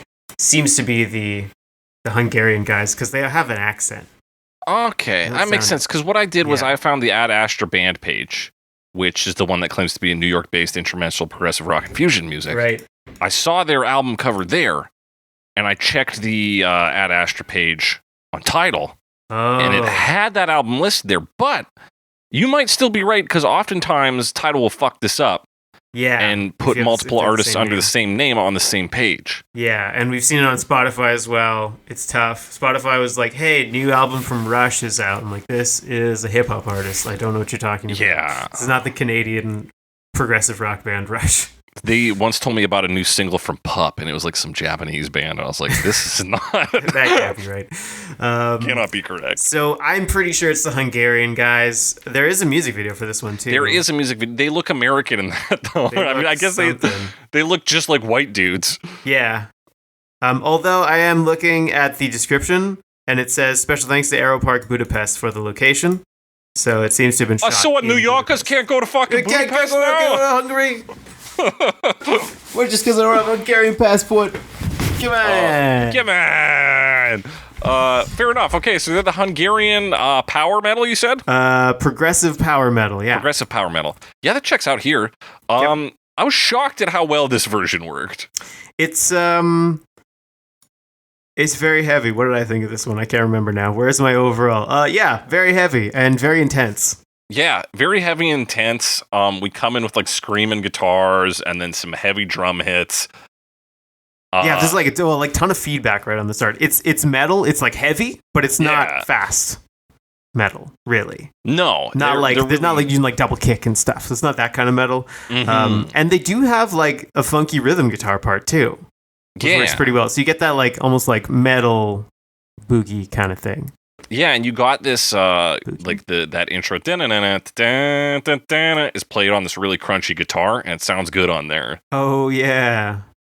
Do they do the flute part? I don't think so. I don't think they do. Dun, dun, dun. Yeah, very But yeah, even their lead-in on that intro, like classically metal, but still playing so close to the original that it reads as a cover. We get a little tapping on like a guitar as we come into that's that kind of funk guitar you're talking about. That yeah, I think so. Yeah. You got harmonized vocals, so like multi-tracked vocals. Takes a while to get into the lyrics, eh? Yeah, it does. Yeah, on the chorus. Well, no, sorry, on the verse, they got that rhythm going, but like I don't know, it's very like serious sounding. Yeah. Going up and down, all around the bend. And yeah, when they hit the like all you need to do is call me line, they really punch that. Everything like comes together on that. Yeah. So yeah, they do a really good job of like playing in this heavy zone. Yeah. Especially on the chorus, right? Yeah, and using funk elements, like even the bass that comes in is really like pop slap style. Oh yeah, it does that. Okay, they do kind of the flute part because they have a guitar solo. Oh yeah, that plays. Yeah, that's right. Seems to be two guitars. One's playing the flute part, and the other one's just like shredding. Well, at other times. Right? It's a diddle-dee-diddle-doo, and then the other one will shred. Diddle-dee-diddle-doo, because it like there's a pause, right? Yeah. Between the runs. And then that's a pretty cool idea, honestly. To be like, okay, we're doing this original one, but there's space in there. Let's fill it out with just soloing. Yeah. And there is like metal has room for horny songs too, even in this kind of realm. Yeah, absolutely. So I found it worked like pretty spectacularly. And it feels very different because it's so intense. Mm-hmm. So I'm surprised at the adaptability of this song this week. Yeah, it does well. And like they managed to keep it, I would say funky, kind of. Like at least in the metal realm, yeah. They have some funk elements in there. They really draw on like a very 90s sounding metal sound to me. It's a bit like, I guess, power metal. It's a bit grungy as well. Especially their music video seems very 90s inspired. Yeah, it does. Do you want to talk about the music video? Yeah, let's jump into that because I think we've talked the song well enough. The music video is like, what if a music video was all B-roll? Really. Just the band playing in different locations. Yeah, apparently mostly in like an airport hangar. Park. There's definitely a jet engine at one point, which fits in with the song. But also them just like playing in a room. There's a guy who's like standing on a satellite dish. Playing. They're fun. drumming on top of that like jet engine. Yeah. Guy standing on the satellite dish playing. There's like just equipment. It's all very like industrial. Yeah, like all these industrial locations, and it's just constantly jumping between shots of all kinds of stuff. Close-ups on the band, wide shots of the band, or like showing several members. But like, there's different filters on it. Like it'll get all sketchy, or the colors will be all washed out, or it'll just be monochrome, like super green filtered. Different color, very green. Different like color gradings, or they'll put these like really like weird lens flare things that just look like balls of fire, and like different aspect ratios and like film grain or different film stocks. So like it's constantly changing between different effects and different shots. It's very rapid. That's kind of my description of it because otherwise there's not like really a plot or anything driving this. It is driven more by whatever random 90s-esque effects they can put on their music video. But yeah, all digitally done. They got to play music in a cool place, so it's good enough. Yeah. It's like reasonably visually interesting. Yeah. But I don't have a whole lot to say about it other than that. A lot of really short shots. Yeah. All right, we're talking the brand new Heavies in 2014. I wanna be your sledgehammer. Why don't you call my name? Oh, let me be your sledgehammer. Yeah, English apparently band. a big name in acid jazz. They pioneered acid jazz. And based on the time frame, I believe Don Joseph is their singer at this point. They've gone through a lot of singers. Okay, D-A-W-N, Joseph. Yeah, D-A-W-N. Who's not currently their singer. Dang. It kind of seems like the acid jazz is like these three old white dudes. And then, like, because watching the music video, she seemed a bit younger than them. Yeah, definitely. 2013 to 2015 is when she was lead vocals. Yeah. And it's it's cool, like, it's acid jazz. It's like the fast, rule of play jazzy, here is like, funky. can you picture this playing while playing the game Persona 5? And the answer is yes, you can. Yes, you can. So yeah, it is definitely acid jazz. That is to its credit and to its demerit. I think one of the things about this version is it feels very even throughout. Even though they do add in like new elements and new things, it doesn't really change the energy level. Sure. And it comes with a pretty solid level of energy, but it is just consistent. It is very, they set up those sort of like really funky, it's like very groovy, very funky. They set it up and then it's just like this really dense arrangement playing for like most of it. Yeah. Yes, they kind of keep up that funk. Mm-hmm. But it's cool. Like there's an organ that plays the intro. It's not really the flute part.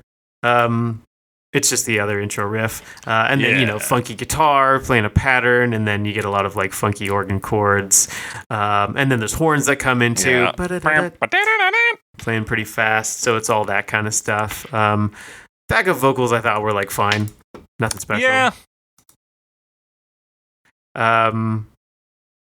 But I did think it was like a good sound overall. But I agree. Yeah, it's fairly even.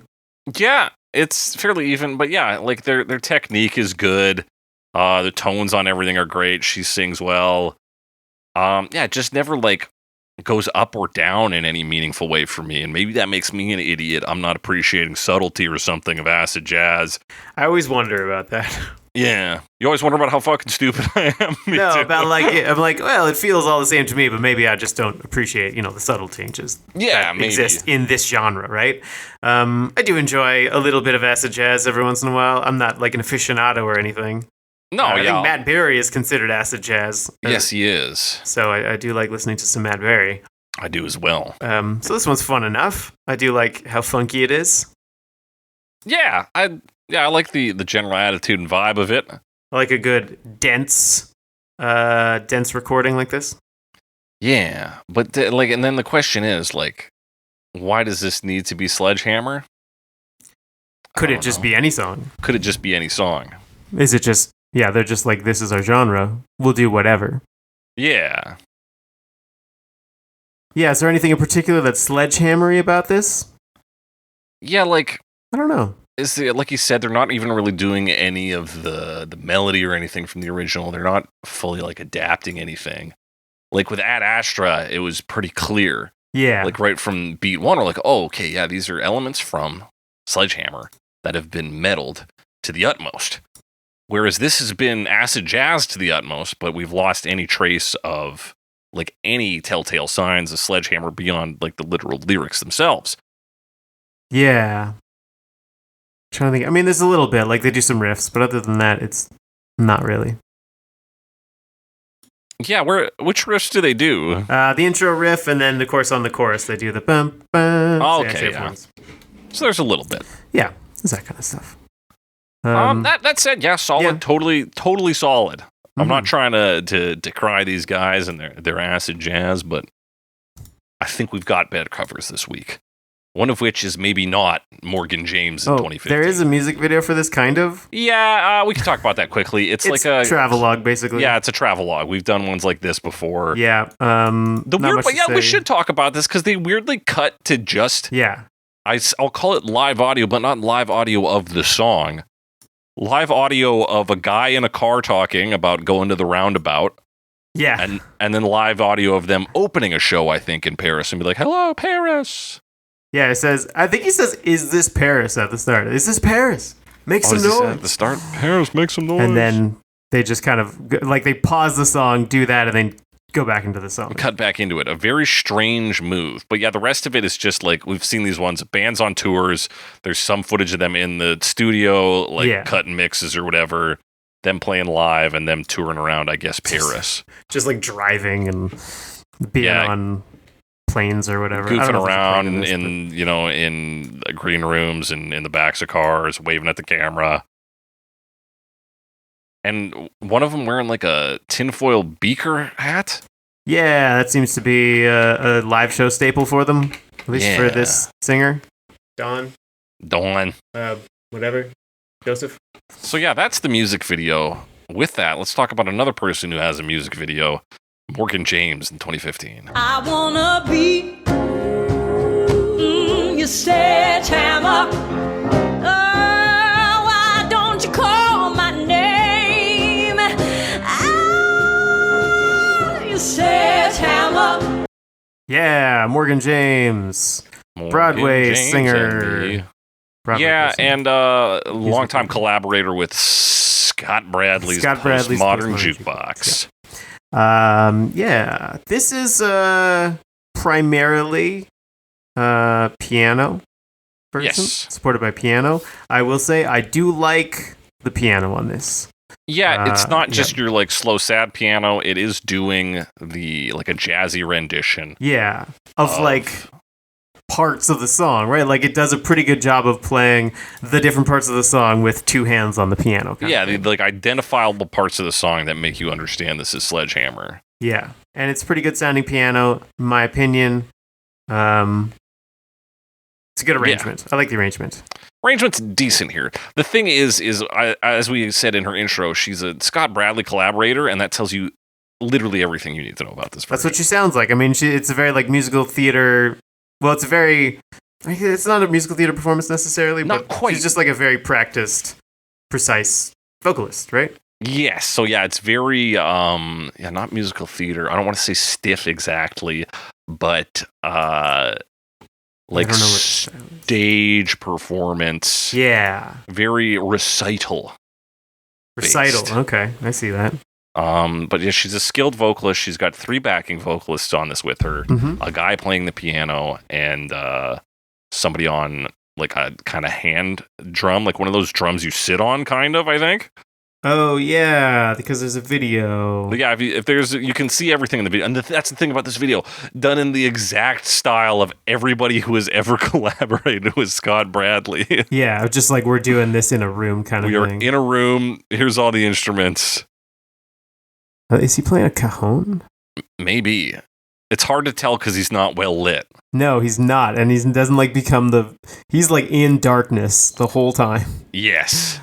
And like tucked away, even like there's nothing to highlight what is going on with the drum man.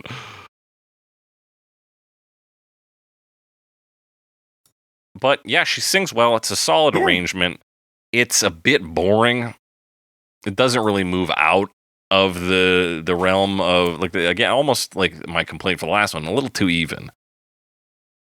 Yeah, I definitely like this is. I'm not super into the style either. But I did really like the piano part. I'm talking about like Maiysha, who is also, you know, a singer doing this song. Her version, I think she's a better like performance overall. I like her interpretation in the blues genre. Yeah, and her decision to alter the lyrics. Shows that she was actually like caring about the source material and considering what it's like to sing it from her perspective and putting in that extra effort, you know? Yeah. I do think they are going for similar things. Because they both kind of have that more like organic sound in the recording. Yeah. Which is what I like about the piano sound. But I also think that the other version is more successful overall for sure. Yeah, for sure.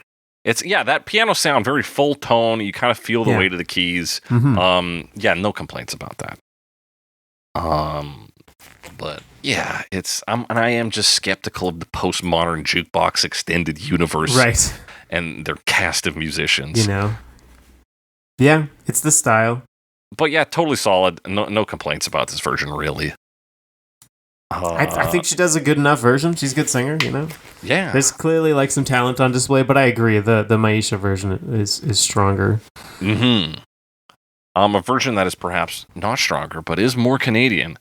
The Arkells in 2024. I wanna be your sledgehammer. Why don't you call my name? Let me be your sledgehammer. Yeah, Arkells, which we saw them. We have seen them live. I could not tell you a single fucking song of theirs. I know they have a song called 1111. Okay. That's all I know. I don't know the song. Can you hum me a few bars? Yeah, That's what I thought. I don't know any Arkells songs. I think there's maybe a few that would have been around. I don't know them by name. But yeah, we went to an Arkells concert because Frank Turner was opening, and we wanted to see Frank Turner. Yes. That was the first time I ever saw Frank Turner. That personally. The second time I had seen him. And we've seen him several times since then. Yes. But I've never gone back to see Arkells. Never gone back to see the Arkells. The best part of their performance was when they brought Frank Turner back on to test his knowledge of Bruce Springsteen songs. They made him play Bruce Springsteen songs, and that ruled. Yes. I kicked ass. I'm glad they exist, because if they didn't, we wouldn't have gotten that experience. This is true. But they also did that thing where they tried to call someone up from the audience to play guitar for them. Oh, yeah. And that was not successful at all. Rookie move. Based on Frank Turner's stage trick of getting somebody up to play the harmonica. Which is a much simpler instrument for any random schmuck to play. So there you go. Because with Frank Turner's bit, he just needs somebody who can breathe to come up. Yeah, exactly. And then you give him a harmonica and say, like, don't accidentally bend. You probably won't, because it's not something you can do if you don't know what you're doing, generally. And even if you do it, it might be a bit cool. Like, who knows? Like, it won't be that big a deal. It probably won't last that long. Just literally breathe into this instrument, you'll be fine. Versus guitar, where it's like, okay, so sure, artists sometimes call people up on stage and they're like, oh, you play guitar? Like, yeah, you want to play for this song? And then they're like, yeah, I know, you know, and it's cool. Like, I've seen it happen in live recordings. I've seen Bruce Springsteen do it. For some kid, he called up and he's like, oh, you can play this? Yeah, all right, come on. And then dance around with the band or whatever a little bit. Right. But just a random person that wasn't like, hey, I know how to play this song. Let me come on stage. Like, yeah, they were just like, does anybody? Because they asked, like, does anybody know how to play guitar? And people are like, yeah, I know how to play. Like, we're gonna grab this random guy, and they're like, okay, here's the chords. Like, here's the. It's like, what are we doing here, play guys? For this song. Anyway, very strange move. Very strange move. For what I'm sure is a perfectly fine band that I'm just not that interested I'm just not that into you guys. I'm so sorry. But much like the Arkells, I am into Huey Lewis and the News. Oh. So that's good, because that's kind of what this version sounds like. Little Huey Lewis, eh? And the News, if you can believe it. And the News? I did not pick up on that. Can you elaborate? Well, we got an 80s sound to this. It's not a straight rendition of Peter Gabriel's 80s sound, though. Okay. So this is they call this their like this is like an album of supposedly disco songs. Yeah, allegedly disco. Which I guess because it's funk, it's disco. I guess like they're related enough. But that synth that comes in when he starts singing. So 22, also the way he sings has a bit of bassiness to it that I think is reflective of Huey Lewis's style of singing more. I can hear that. And the synth by not having the 80s reproduction of Peter Gabriel directly, which of course is this maybe impossible sound given the recording style. Given what they did, yeah. We hit what's maybe the next closest marker for them, which is Huey Lewis and the News. So we have tones, because Huey Lewis and the News has a very bright, upbeat, positive vibe to their music in general, which is maybe another reason my mind goes there. But with the synth, with his vocal stylings, and just a few of the other tones on this, it comes off as like a what if Huey Lewis track. Okay, I get that now, because that synth definitely sounds like, could be. Yeah, that could be the Power Love. Power Love, I Need a New Drug, whatever. Yeah. Okay, I can hear that. I definitely hear that. Even the bass line, too, because it's now removed from that context, has a bit more of like a Huey Lewis bass to it. Because it's more of a standard bass. Yeah. Fair enough. Did not pick up on any of that. This is what my mind does, though, when it's starved for. When it's starved. I was fairly lukewarm on this one. I agree. It's bad. Direct translation to me into like a more modern sound and just kind of louder.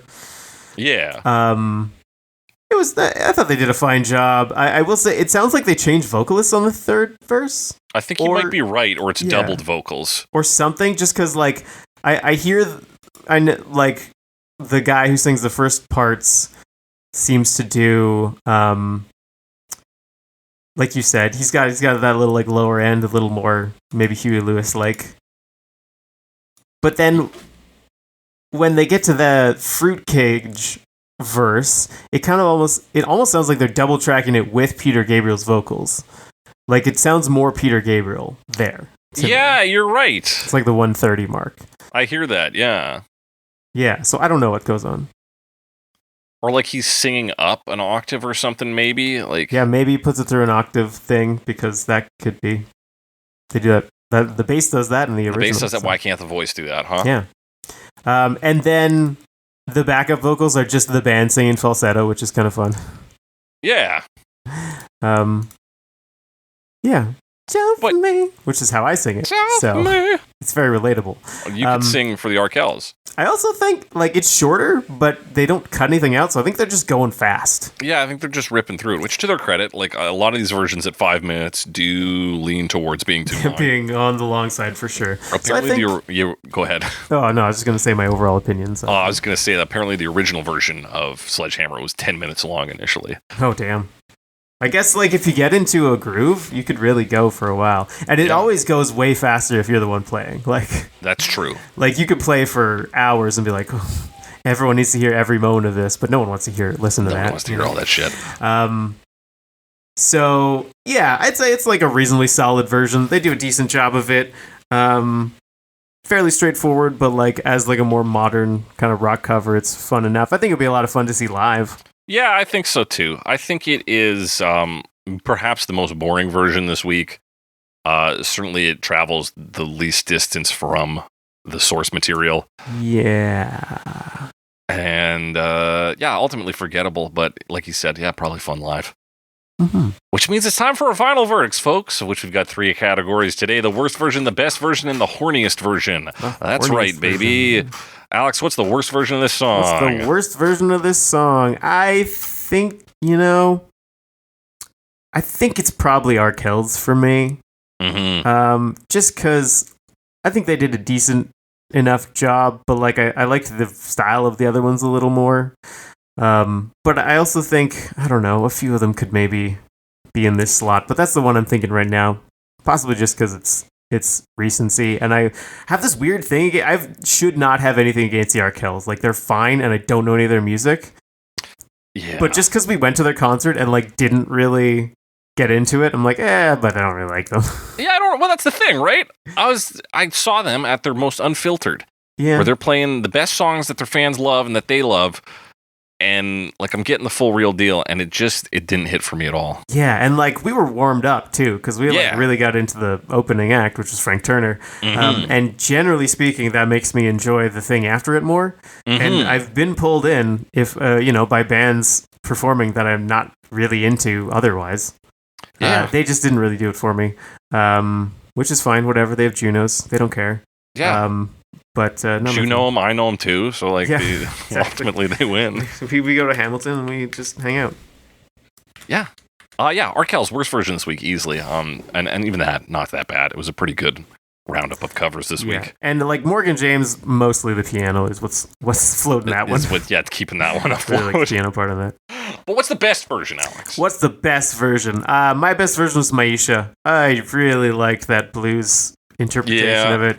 I really thought I know it's like a bit vague on like whether it's really live or not, but I really just felt like the song brought me to that space. Yeah, the live elements are possibly artificial. Yeah.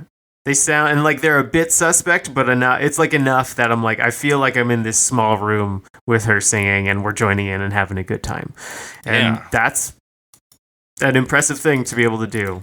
Absolutely, a blues cover's a risk because it can sound really fucking cool, or it can sound like old and dusty. Yeah, and this version sounds cool. Yeah, it's just some blues, and like maybe it's cool guitar licks, but like what? What? So yeah, I agree as well. Maiysha, I think, was the best version this week. Hands down. But Alex, what's the horniest version? The horniest version of them all. Horniest. I don't know why I want to say the brand new Heavies. It's just some old dudes. They're horny. Old dudes, notoriously horny. Old dudes, but like more than Hungarians? No, I don't really think about Hungarians. I'm going to go with brand new Heavies for that reason. That's fantastic. Great call, Alex. I'm going to give it to freaking Supreme Beat because dance music's naturally horny. Oh, yeah, I believe that. And Dave Wakeling may be involved, maybe not. He could be an old guy. I don't fucking know. Could be. And the name's Supreme Beat? 69 years old, so. Nice. That's horny. So, boom, locking it in. There it is, right there. That's my final verdict. That's our final verdicts. If you got similar opinions, different opinions, want to talk to us about a version we didn't talk about, hit us up on Blue Sty. That's the app for pigs. For pigs, yeah. Hit us up on Blue Sky. At Snaky Me, at some Alex Wise guys. Send us your comments, questions, concerns, suggestions for future episodes. You can also email ththose to us at covermepod@gmail.com. Talk to us there. Haven't received an email in maybe years. But the lines are still open, folks. Send them in. Be sure to rate and review us. Tell your friends, family, neighbors, and loved ones about us. We're on all the apps. We are on Spotify. We are on Apple Podcasts. We're on YouTube Music some of the time. We're on Pocket Cast, Podurama, Podbean. We're everywhere, dude. But what you can really do to get the word out this week is if you have like a tool or implement of any kind. This is a pretty broad one. I'm thinking in terms of like sometimes people will carve somebody's name into a bullet or like carve a name onto a baseball bat. I'm thinking or you could carve it on a guitar, find a tool around your house. Yeah. And carve Cover Me Pod with, you bet, a QR code on there somehow. A QR code. Instead of carving "This Machine Kills Fascists" into your guitar, carve a QR code that says someone to cover me. Exactly. This is exactly the vibe that we're going for here. Yeah. So then when you play a show, if you're a guitarist and they're like, hey, yo, how are you so good? You flip it around and you're like, boom, Cover Me Pod. Made me good at playing the guitar. Made me good at playing the cards. We're so inspiring. Scan the QR code, dog. Or if you're like, you're in a mob and you're the kind of intimidator guy and you got a baseball bat, knock them upside the head with Cover Me Pod and QR code. Or even if you're just playing baseball, and then do the like home run call where you hold the baseball bat out. Yeah. Flash that fucking Cover Me Pod advertising, baby. That's what you can do this week. Cover Me Pod engraved is the summation of what we want you to do this week. Directive, please. Please. That's the best way to get the word out of there. Things engraved. Go to Things Engraved, get it engraved. But that does it for today's Cover Me. And as we always say on Cover Me, you could have Cover Me bumping. The amusement never ends.